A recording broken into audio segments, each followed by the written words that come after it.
I went to the boys' dormitory to do the inspection instead of my roommate. The school hunk was lying on the bed, being lazy, and told me to record whatever I liked. So the next day, the notice at the dormitory entrance became popular all over the school. Mike on bed for in dormitory 250 was lying on the bed and couldn't get up no matter what. Cindy, what have you done? When my roommate came to me in a hurry. I had just woken up after a rare 3-hour sleep. What's wrong? Sue handed me her phone with a terrified look on her face. Look for yourself. I took it and saw a picture that was being hotly discussed on the confession wall. On the blackboard in the boys' dormitory. Yesterday's dormitory inspection results were written. Dormitory 203 was in good condition. Dormitory 207 had a strange smell. Etc. The most eye-catching one was the last one. Mike on bed for in dormitory 250 was lying on the bed. Changed several postures. But couldn't get hard. There were already hundreds of comments below. I'm fucking dying of laughter ha ha ha ha ha. Spread the word. Mike can't get hard ha ha ha ha.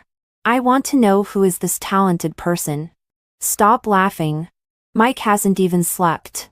He has been staring at his phone for a long time. After staring for a few seconds, I slowly realized that this talented person seemed to be me. But there was a reason for this. Sue was the head of the school's health department. Yesterday was a large-scale school-wide health inspection. For the dormitory inspection, everyone was required to get out of bed. She didn't have enough manpower, so I helped her inspect one floor. When I inspected dormitory 250, there was only one person inside, still sleeping under the quilt. To be honest, I also hated dormitory inspections. Why should college students make things difficult for each other? I originally wanted to be perfunctory, but who would have thought that the school leader was following me and recording a video? So I poked the human-shaped silkworm chrysalis. Classmate, get out of bed and cooperate with the inspection. A hand with distinct joints stretched out, waved impatiently, and then quickly retracted and turned over. Me. I looked at the school leader beside me and smiled. Classmate, you can sleep after the inspection. Then I whispered close to him, if you stretch out your hand again, you're done. Then the quilt moved. One foot stretched out. It happened to be right in front of the school leader's face. The boy's voice was lazy and wild. Record whatever you like. Since he said so. Under the leader's sharp gaze, I recorded it truthfully. It was just that the wording was a bit of a problem and had some ambiguity. Originally, I was very guilty. Until I saw Mike's reply. Cindy from Class 3. Grade 20 of Animal Medicine. If you don't try hard, how do you know I can't get up? There were dozens of follow-up comments below. Several friends on WeChat asked me when I became so familiar with Mike. I just felt like a group of alpacas were running over my head. Good. It's like the pot calling the kettle black. Neither of us is any better. It's impossible to apologize. Let's just hurt each other. When Mike blocked my way downstairs, I was about to go to the infirmary. The boy in front of me was wearing a casual jacket, looking like he had just woken up, with a strand of unruly hair standing on his head. He looked me up and down, probably seeing my dark circles. He sneered, those dark circles under your eyes. Are you being condemned by your conscience? The dark circles were actually the after effect of my long-term insomnia. But I slept quite well last night. I slept for 3 hours. When Mike asked me this, I immediately became rebellious. He was a popular figure in the school. Almost everyone knew him. When we were talking, there were already a lot of onlookers around. So I hugged his leg with a guilty look on my face. I'm sorry, Mike. It's all my fault. If I had tried harder, you could have gotten up. I really would have tried harder at that time. But you really showed no signs of getting up. Not at all. I said the last few words firmly. Then I glanced at Mike's indescribable part. The onlookers widened their eyes, as if they had just heard some big gossip. Mike looked at me expressionlessly. Are you sure you want to do this? Huh? Before I could react, Mike directly carried me on his shoulder and walked away with big strides. Then he threw me on the back seat of his electric bike. Sit tight. I was on tenterhooks all the way. And unexpectedly, I fell asleep. Yes. It was very magical. I have severe insomnia, and it's extremely difficult for me to fall asleep normally. But now, on the bumpy back seat of the electric bike, leaning against Mike's back, I fell asleep and had a hazy dream about the big chicken legs in the cafeteria. 20 minutes later, looking at the saliva mark on Mike's back, I was lost in thought. My fault. Mike rubbed his forehead and walked into the infirmary. What did he bring me to the infirmary for? Could it be that he knew I was coming and deliberately sent me here? I followed him in, completely confused. The school doctor was stunned when he saw us. Do you two know each other? Mike and I stared at each other. What? The school doctor pointed at Mike and said to me, he is the student with narcolepsy that I told you about last time. Then he pointed at me. She is the one with insomnia. You two are regular visitors to my school infirmary. Your conditions are miraculously complementary. I've wanted to introduce you to each other for a long time. How have your conditions been recently? Mike gave me a complicated look and said, I've been very energetic until now today. The school doctor was very surprised. Rare. Do you know the reason? Mike, the only difference from before is that she came to inspect my dormitory yesterday. Mike pointed at me, and I said blankly, to be honest, I had been insomnia for more than 10 days. After the dormitory inspection yesterday, I fell asleep. And I also fell asleep on your electric bike just now. The only difference from before is that I have been in contact with you. After saying that, we looked at each other and both fell silent. Obviously, we both realized a problem. Could it be that our conditions were so serious that they had already affected each other's magnetic fields? To test this hypothesis, Mike and I made an appointment not to meet for 3 days. So I had insomnia for 3 days. If I had never seen the light, I could still endure the darkness. After having those 2 good sleeps 3 days ago, Mike was like an addiction to me now. On Wednesday morning, I climbed out of bed with darker circles under my eyes than a panda. Sue asked casually, Cindy, why are you getting up so early? To find Mike to sleep. Sue was so shocked that her powder puff fell. What? I had already put on my shoes and rushed out of the dormitory door. Damn it. Mike. Come and sleep with me. Woo woo woo. I had never run this fast even for the 800-meter race. As a result, I ran to the downstairs of Mike's dormitory and sent him a message. But there was no reply for a long time. This guy couldn't be sleeping again. I crouched at the entrance of the boys' dormitory with dark circles under my eyes and a resentful look on my face, waiting for him. People passing by all took an extra look at me until a boy said, huh? In confusion, I looked up, and he seemed to understand. Are you here to find Mike? I nodded quickly. But Mike has gone to the infirmary. Huh? He was sleepy while riding his bike this morning and crashed into the flower bed in front of the library. It took 10 minutes for someone to find him because he was unconscious. No, he was asleep. I didn't understand, but I was greatly shocked. Is it so easy for people with narcolepsy to fall asleep? Woo woo. Share some of your illness with me. Okay? 5. Without further ado, I turned around and rushed to the school infirmary. Mike was sitting on the bed with his eyes half open, looking at the bright sunshine outside the window, with a numb and somewhat hopeless expression on his face. He looked like he was about to ascend to immortality in the next second. I grabbed his sleeve. He turned his head and met my sleepy eyes full of red blood. My voice was full of longing. Let me sleep. Mike. He silently took out his phone. Hello. 110. Aha, I really want to sleep. I grabbed my hair and started howling. Do you understand? Lying on the bed, my body is extremely tired, but my mind is ridiculously awake. Do you understand that despair? You don't understand. Woo woo. Mike had a complicated expression. Then do you understand the pain of falling asleep during an exam and failing the course for 2 consecutive years? We looked at each other in silence. Silence speaks louder than words at this moment. Mike and I reached an agreement. As long as we were free, we would be together. If the contact was really effective for both of our conditions, we would then find the reasons and solutions. A week passed, and we discovered several rules. The longer the contact time, the better the effect on the conditions.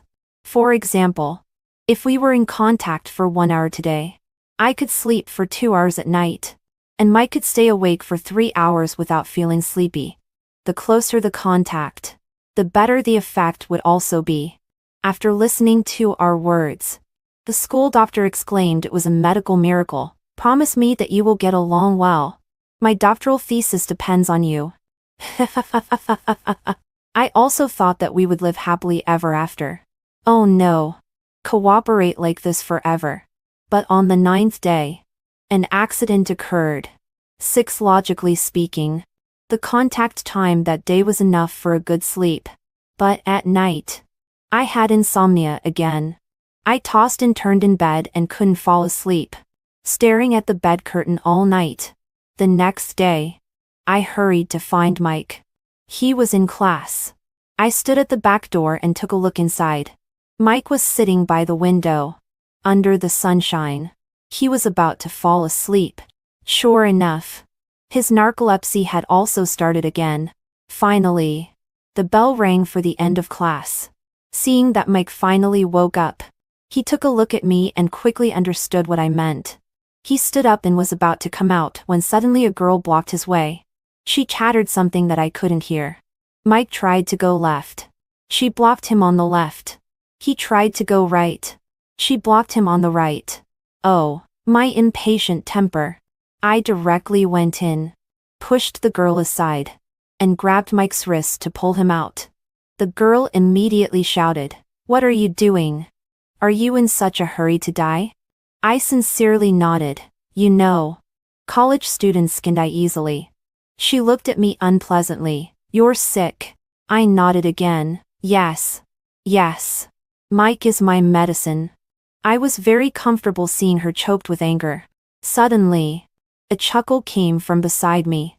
I gave Mike a blank look and pulled him outside. Walking to the school park, I said, "You've also noticed it, right? Now normal contact has no effect." He was sleepy-eyed. Yes. Maybe I've been drained by you. If you don't know how to talk, you can keep quiet. I looked at him several times and laughed dryly. Could it be because we're not in close enough contact? Suddenly, Mike raised his eyes. The sunlight shone through the gaps in the phoenix tree leaves, casting mottled shadows on his face. He took a step closer to me and asked leisurely, "How do you want to be close?" I was a bit stunned by his stare. I tiptoed and touched my forehead against his. Mike should have been stunned by my bump. After a while, he touched his forehead and laughed. "Are you stupid? Huh? Intimate contact. Isn't this intimate enough?" Before I could refute, he grabbed my wrist. The next second, I bumped into a warm embrace. Mike's voice rang in my ear. "This is called intimacy." 7. I listened to his heartbeat and said, "Oh. But this is not the time for talking." But a magnetic field needs to be felt with the heart. I really couldn't hold it in, but there are so many people. Mike was stunned and suddenly turned his head. Just on the other side of the bushes behind us, a campus reporter was taking pictures of a row of people. At this moment, they were all looking at us without blinking. The reporter slowly moved the camera and took a picture of us.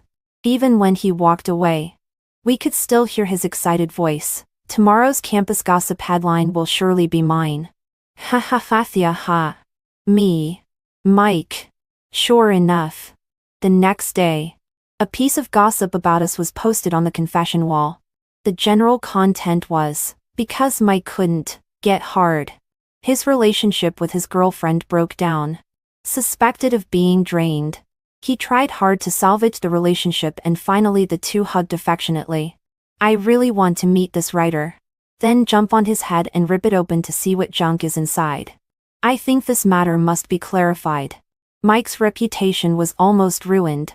Moreover, the source was my clerical error, so it should be up to me to solve it. So I contacted the person who wrote this gossip to delete it and made an appointment. I was going to call Mike to explain clearly together and let him write a new long clarification article to clear Mike's name. The plan was very good and perfect. But on the day of the appointment, Mike was late. He arrived half an hour later. As soon as he entered the milk tea shop, he walked towards me with big strides, and then stared at me and hurriedly said a sentence. "Can you sleep with me a night?" Me. The campus reporter silently raised the camera.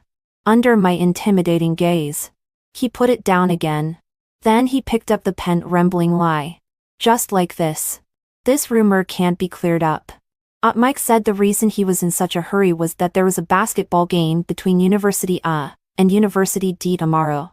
This was the most important game for the school team this year. As the captain of the school team last year, he didn't originally need to play. But this afternoon, the main player of the school team accidentally broke his leg. And there was really no one else. So they came to him. But since this year, his narcolepsy had occurred frequently. And he really didn't dare to play without any guarantee. To ensure a long enough awake time. Today he must be close to me for a longer time. This statement sounded a bit strange. But it meant literally that we needed to be close in for a long time. So we could only sleep together at night. I crossed my arms. "You're begging me. What benefits can you give me?" Mike said faintly. "A readily available sleeping pill. What are you hesitating about?" I excitedly pulled him and ran outside the school. "Let's get a room." Ouch. Mike. But we went out late, and it was the weekend. All the better hotels near the school were full. We only found a smaller hotel. It was okay to make do for one night. We both had taken a bath before coming out. So there was no embarrassing bathing part. We could just go to sleep directly. But I couldn't fall asleep. You ask me why? Mike. The school hunk. 1.85 meters tall. With 8-pack ABS. Delicate features. And smelling good. With such a big living person lying beside me. Even a nun couldn't fall asleep. Just then, Mike also had no sleepiness. He turned his head and took a look at me. "Can't fall asleep?" I nodded. A smile appeared at the corner of his mouth. "Then let's play something interesting." Me? Half an hour later. Our conversation became like this. "You're so amazing. How can you hold on for so long?"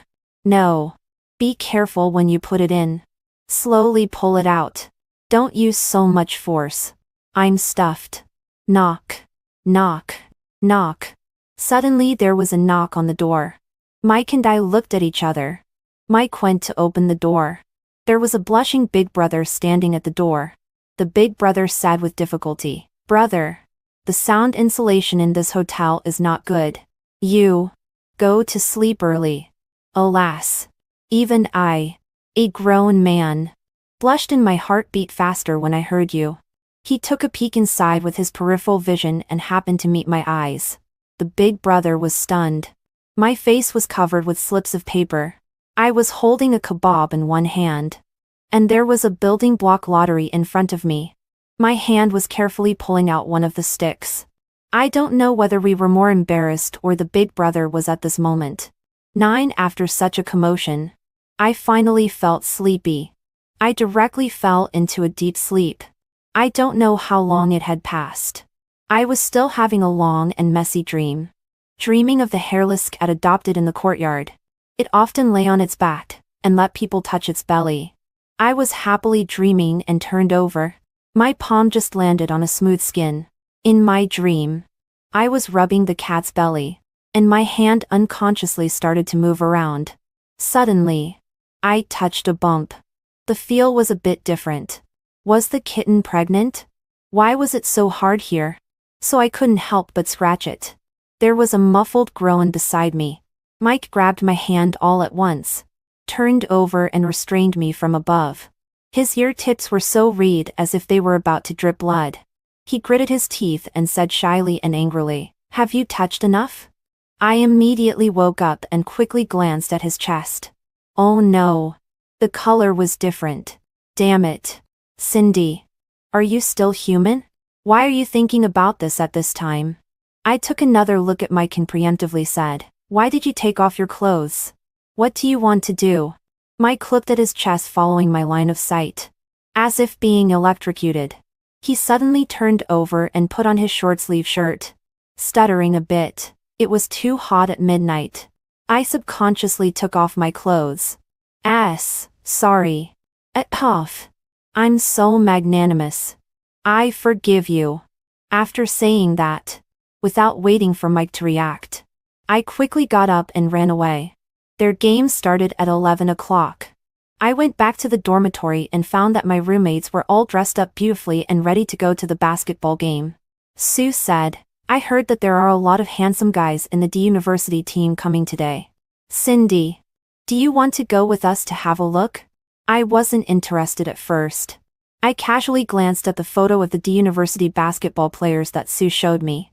I was immediately stunned. Isn't the one standing in the center position Ryan? My neighbor brother who lies next door to my house? He was 2 years older than me. Although we didn't have much contact. He was the first boy who made my heart flutter when I was a girl. I must go to this basketball game. I quickly put on makeup and found some clothes. When I rushed to the basketball stadium, the game had just started. I looked around the court and saw Ian at a glance. He wasn't extremely handsome, but still relatively clean-cut. He suddenly looked over. I happily waved. Ryan was stunned for a moment and then winked at me. The big smile on my face slowly disappeared. A bit cheesy. Not sure. Let me look again. Suddenly, there was a scream from the sidelines. I followed the sound and saw Mike neatly throw a three-pointer in his white jersey. The moment he turned around, his eyes met mine for a brief moment. My heart skipped a beat inexplicably. The basketball game ended. Everyone walked out of the stadium one after another. I was looking for Mike's figure when Ryan walked straight towards me. He sat down beside me with a sweaty smell. Cindy, it's been a long time. You've become so beautiful. After saying that, he pretended to be cool and shook his hair.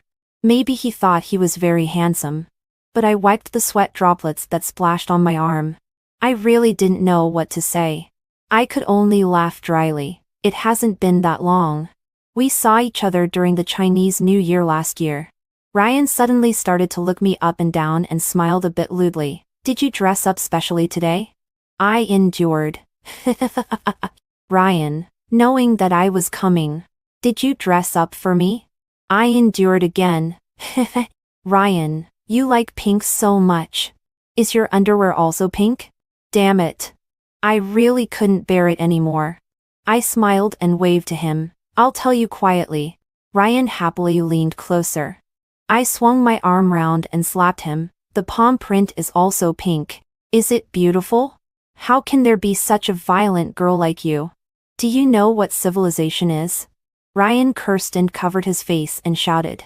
I raised my bat and threw it at him. I'll dip my belt in iodine tincture and disinfect it while hitting you. So civilized. Ryan remembered to fight back after I beat him several times. He cursed in a low voice and directly raised his hand.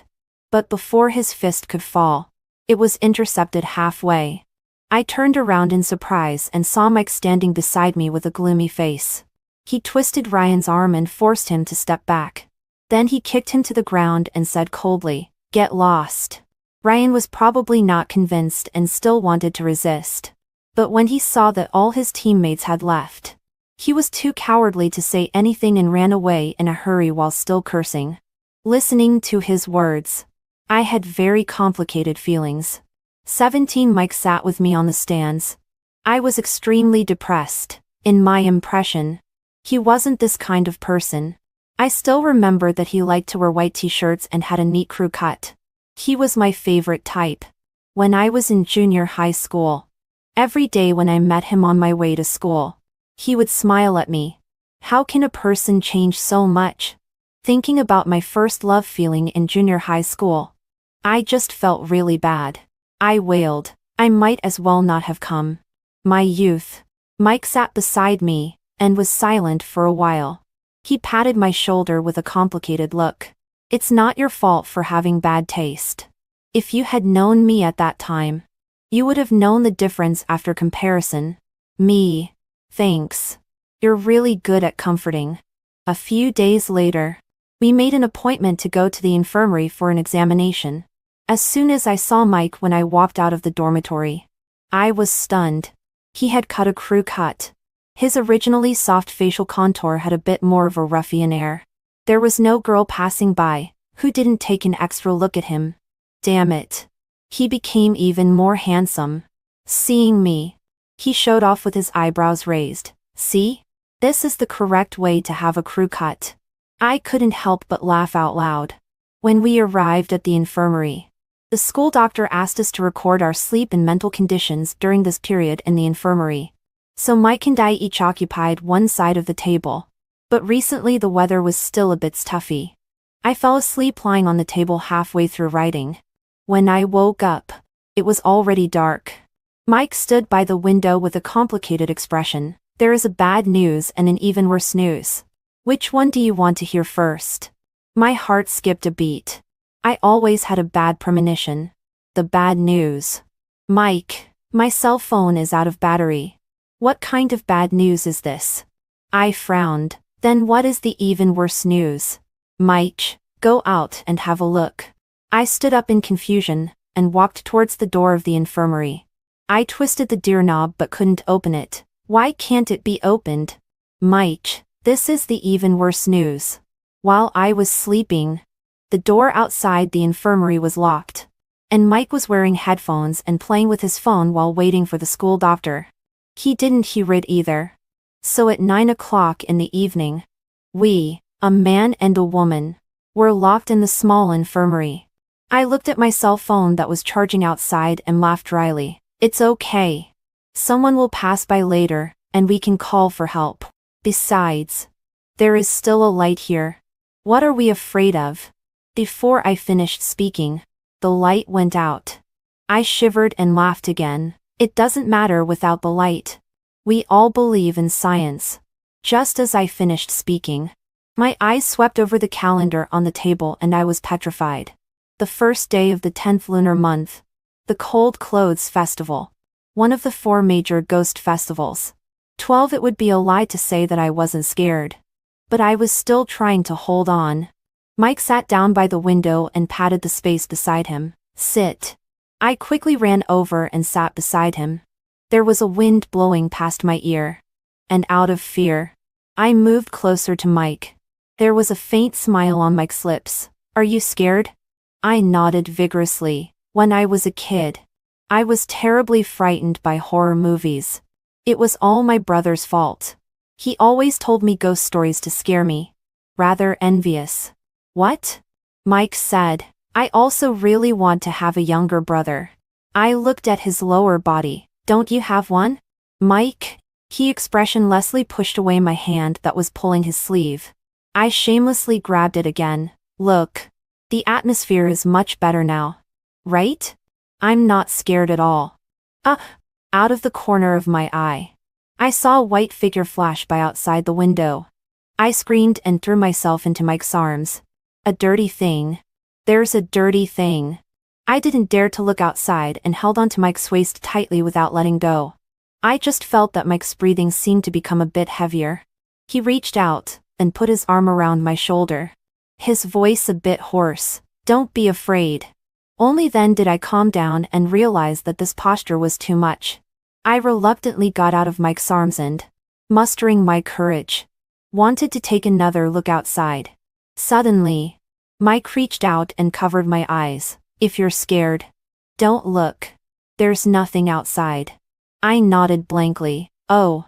After that, in order to make me stop being afraid, Mike told me several cold jokes.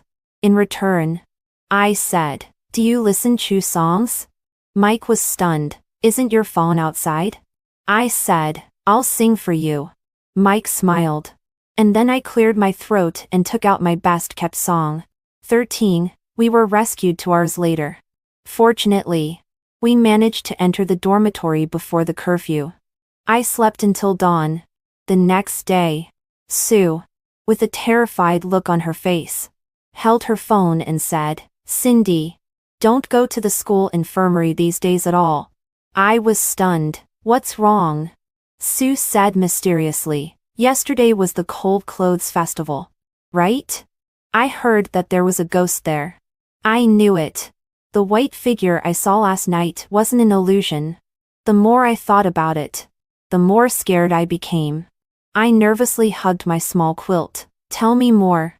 Sue continued. "Yesterday, the skateboarding club organized a Dare to be Bold challenge. When a girl skated to the school infirmary area, she heard a scream. Very miserable. Not long after that, they heard a song. According to their description, the song didn't sound like it was sung by a human. It was extremely tragic, with a strange pitch, like a folk curse. Something seemed wrong." Sue played the recording that was spreading on the school forum for me.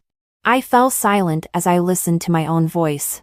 Sue shook her head. "Tut. Anyway, don't go to the infirmary during this period. This female ghost seems to have a lot of resentment." I also had a lot of resentment now. Was I really that bad at singing? Mike was still laughing last night. Oh, probably mocking. Just then, I received a message from Mike, asking me to have lunch together at noon. He must have known about the ghost incident too, thinking it was too embarrassing. I said I couldn't go because I had a cold and my throat was itchy. Who would have thought? When I was eating chicken feet in the cafeteria, I ran into him again. Mike examined me. "A cold? A itchy throat?" I looked at the chicken feet clamped by my chopsticks and twitched the corner of my mouth. "Let it go, Ain, and scratch." Mike. 14 during the meal. Mike heard that I was going out for an internship for half a month next week and promised to give me a gift. I only received a box from him just before leaving. "What is this?" Mike raised his eyebrows. "You'll need it." Before I could open it, I was rushed onto the bus by my tutor.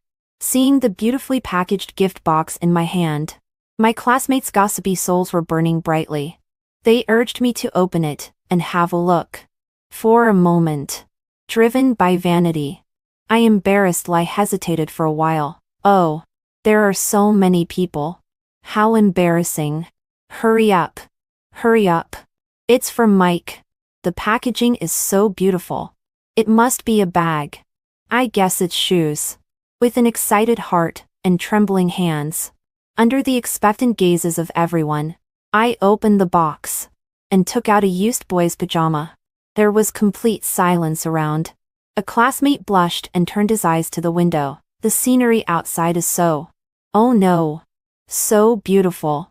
I directly stuffed the pajamas into my bag and shrank in my seat to call Mike. "What do you mean by giving me your used pajamas?"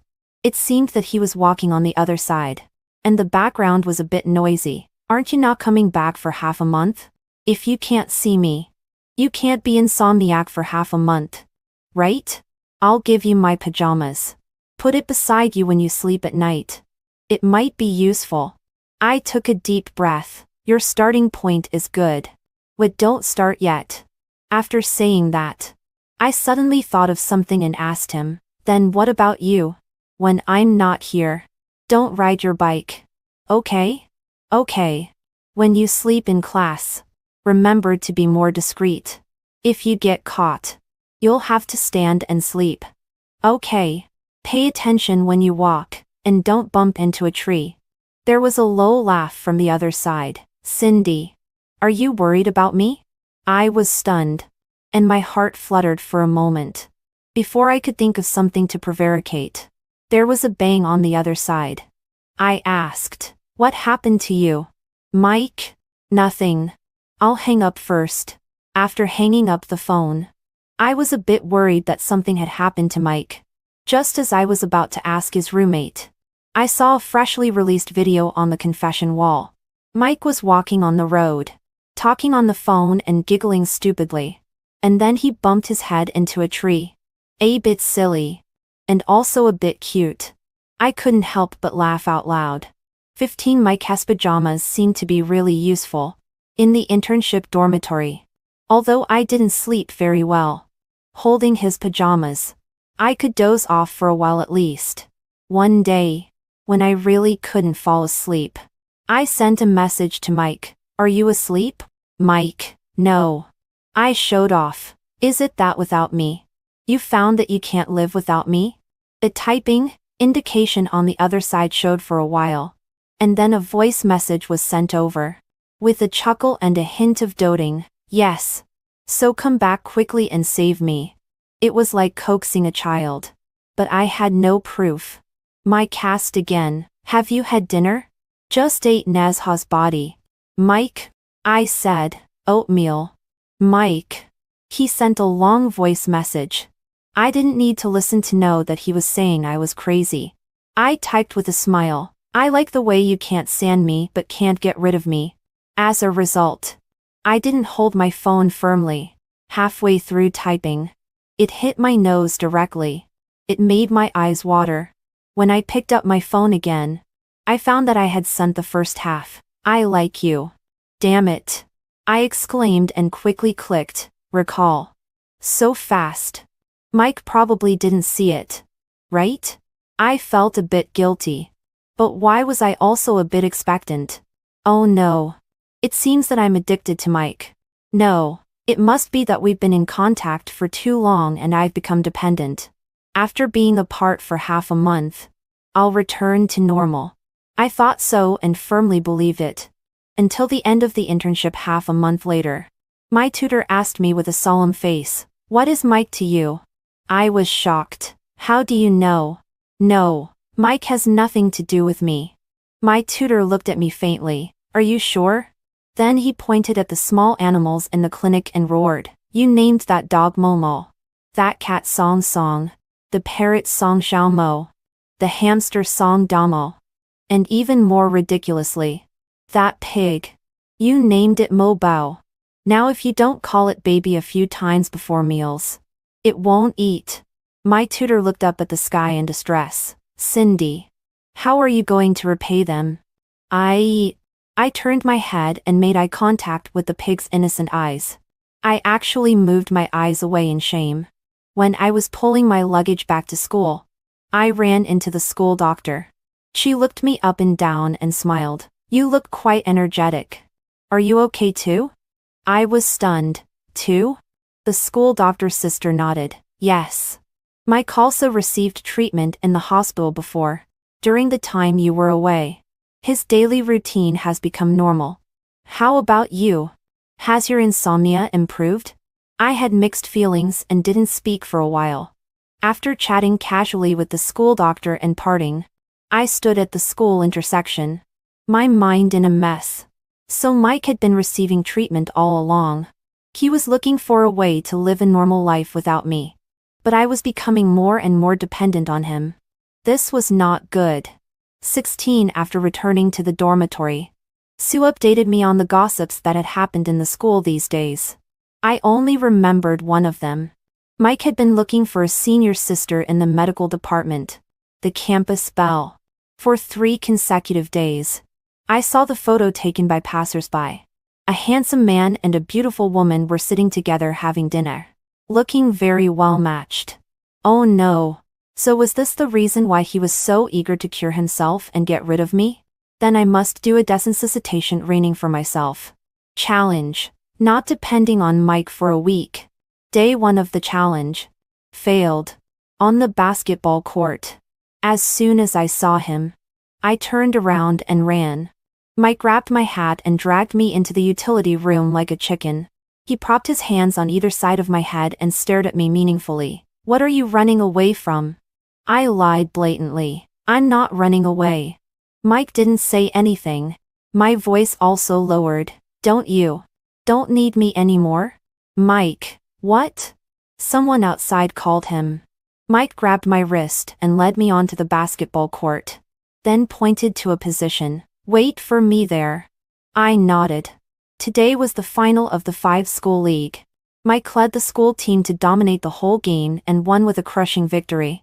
I sat in the crowd and clapped. Suddenly, the girl beside me pulled me with a pained look on her face. Classmate. Do me a favor. I was stunned. Huh? The girl said. I seem to have my period. My stomach hurts so much. I need to go to the bathroom. But I still have to go up and present the medals to the champion team later. Can you go instead of me? This isn't, before I could say, appropriate. The girl pushed me into the line of ceremony girls and said thank you and ran away. I was a bit flustered in the crowd.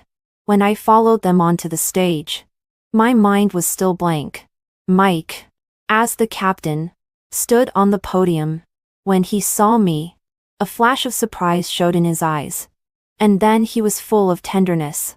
I picked up the gold medal and gestured to put it around his neck. Because I was too short. I couldn't reach even when I tiptoed. A bit embarrassed. I gritted my teeth. Lower your head. Mike, okay. Seeing him bend down, I tiptoed with the gold medal in my hand. The moment the string was hung around his neck, Mike gently kissed me on the cheek. I was stunned, looking up and meeting Mike's evasive eyes. My mind went blank for a moment. And then I fled in a hurry. 17 at night. I lay in bed, as energetic as if I had taken stimulants. At 11 o'clock, I made a call to Mike. I need to add something to what I said during the day. Mike's voice sounded a bit nervous. What? I said seriously. You don't need me. And I don't need you either. There was no response from the other side for a long time. After a while, Mike said through gritted teeth, think it through before you speak. What I mean is, I interrupted him. It seems that our magnetic field has lost its effect.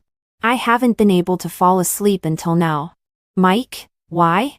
I cleared my throat, because as soon as I close my eyes, all I can see is you. Mike, you should be responsible. I'm insomniac now because of you. There was silence on the other side for several minutes. Then Mike spoke, his voice a bit hoarse, as if he was restraining something. Go downstairs. Your medicine is here.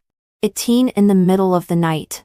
I was sitting by the lake in front of the dormitory with Mike, wearing slippers, freezing to death.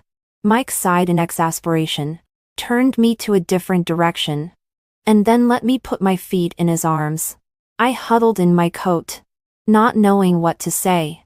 Mike spoke first. I saw the message you sent me a few days ago. What message? The one you retracted. My face flushed immediately. Just as I was about to explain, Mike said through gritted teeth, when I saw the message, I jumped up and announced to my roommate that I was no longer single. But then you retracted it. What? Do you still need to hesitate? I swallowed the words of explanation again. Mike persisted. Why did you avoid me after coming back to school? My voice was listless. Your narcolepsy is almost cured. You don't need me that much anymore. Besides, they all said that you have been very close to the campus bell from the neighboring department these 2 days. So I couldn't help but think more. You're thinking nonsense. We were having a normal conversation. Why did he scold me? Mike seemed more aggrieved than me. That senior sister has a lot of research on insomnia. I just asked her about insomnia. Huh? So, it was for me. Was it really necessary? Obviously. We could solve the problem by being together every day. Why did Mike look for a way to cure both of us? Mike said, because I hoped that even without me, you can have a good sleep every day. I was distracted for a moment looking into Mike's eyes. But he touched his crew cut and said with his eyebrows raised, I have a crew cut now and white t-shirts are ready in my wardrobe. Can I be your type now? I directly kissed him. You already are. 19. Several years later, during the new student enrollment season, one day, I accidentally browsed the A University forum and saw that long-lasting picture again. Mike on bed for in dormitory 250 was lying on the bed. Changed several postures, but couldn't get hard. I took a look at Mike, who was sleeping soundly beside me, and thought he was really wronged. The rumor started because of me. So let me end it. So I left a comment. This is a rumor busting. Mike is not only capable, but very capable. My phone rang several times in a row. Someone must have replied. I put down my phone without looking at any of the replies. I turned over and hugged Mike Sate Pack ABS. My back hurts. Time to sleep.